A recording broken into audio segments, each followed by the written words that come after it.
Темке, албашым не болду? Тынч болуп калды го. Тигилериңе айтсаң боло. Эртелеш.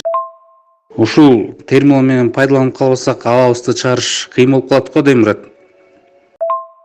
Азыр как раз тем более ат башлыктардын каны кайнап аткан учурда ушу менен пайдаланып калсак жакшы болот да. Ооба досум, түшүнүп турам. Ал эжекелерибиздин жол полдоруна тыйындары түгөнүп калыптыр. Бир аз себелеп коюш керек болуп атыптыр. Анары кандайсың, барсыңбы? Башынын группалары тынчып калды го. Кытайга каршы видеолорду көбүрөөк жөнөтүп турсаң болот. Жогорудагы видео тасма социалдык түйүндөр аркылуу тарап жатат. Анда айрым кызыктар тараптар акча таратып, элди чагымчылдыкка үндөп жатканы байкалат. Эң негизгиси могу ат башлыктардын мээсине Кытайды куюп туруш керек, улам куюпчу, ошондо алар намысынан чыгышат да. Айба, мен азыр балычына чыгып атам. Акча керек болуп атат. Счетко акча ыргытып койбойсуңбу? Счетко акча салып койдум. Жана Калиндик баланы тааныйсыңбы? Ооба, ошол Манас. Ошону ыйлактатпай акчасын берип койбойсуңбу? Өткөндө тиги атчандары чыгарам деп атканда.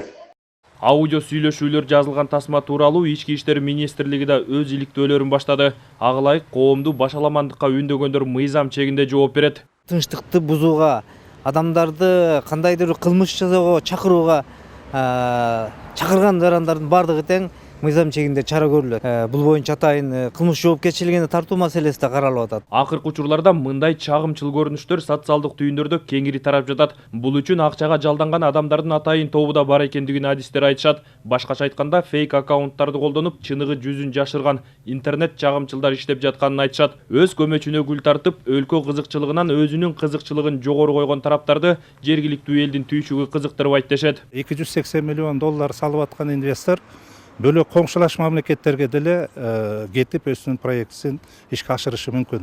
Мындай мисалдар Кыргызстандын, эгемендүү Кыргызстандын тарыхында абдан көп да.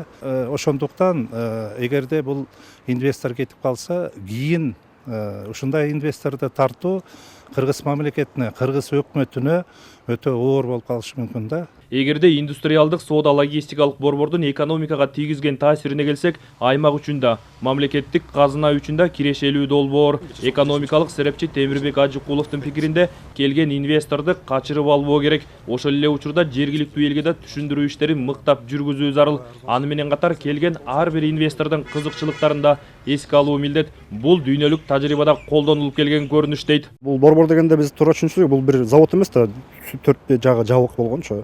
Бул бир чоң аянтча деп берилип атат. Жердин территориясы аябай чоң.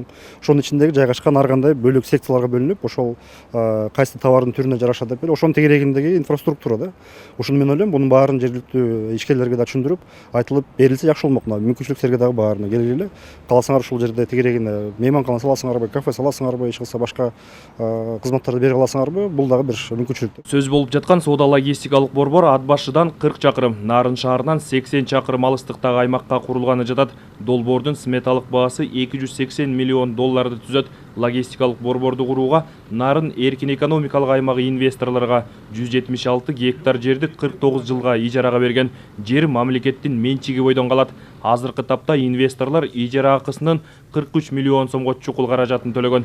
Серепчилердин пикиринде 49 жылдык ижара бул дүйнө өлкөлөрүнүн баарында колдонулган практика. Коомго дүрбөлөң салгысы келгендер чындыкты бурмалап жатканы айтылат. Логистикалык борборду курууга Ат баш аймагынын тандалганы да жөн жерден эмес. Биринчиден, район эркин экономикалык аймагы деген макамга ээ. Бажы кодексинин 245-беренесине ылайык мындай аймактан чыккан продукцияны ИАЭП өлкөлөрүнө бажы төлөмүн кошпой сата алабыз. Экинчиден, аймакта дотацияда отурган айыл өкмөттөр арбын, өндүрүш дээрлик жок эсе. Ошондуктан инвестиция тартып, аймакты өнүктүрүү, калкты иш менен камсыздоо милдети турат. Амантур Шергазиев, Нуркамил Асанов, Ала Тоо 24.